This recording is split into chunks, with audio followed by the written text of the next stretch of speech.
মাছ ভাজি করব এখন, ভাইজা বোনা করব শুধু ব্যাচেলারদের জন্য। যেদিন বাসায় থাকো অনেক কাজের মাঝে ভালো কিছু খাইতে মন চাইলে এরকম মাছগুলা তেলে দিয়ে দিবা।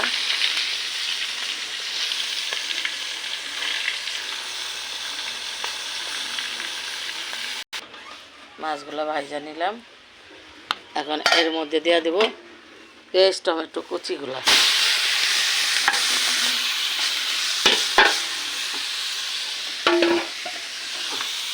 সাধারণভাবে যেভাবে আমরা কাজ করে খাই, বেচারা ছেলেমেয়েরা তা পারে না, ওদের জন্য একটু সহজ করে রান্না। টমেটো পেঁয়াজগুলো একসাথে দিয়ে, মরিচের গুঁড়া,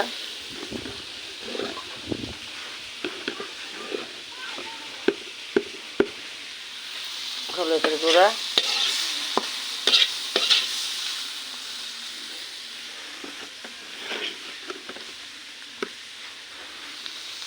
লবণ দিয়ে একটু কষাইয়া দিয়ে দিলাম পানিটা।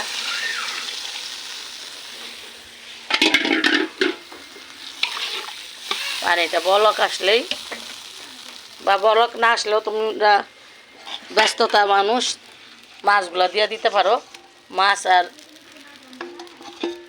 একসাথে বলক আসুক, হয়ে যাব। হয়ে গেল আজকে কই মাছ বোনা।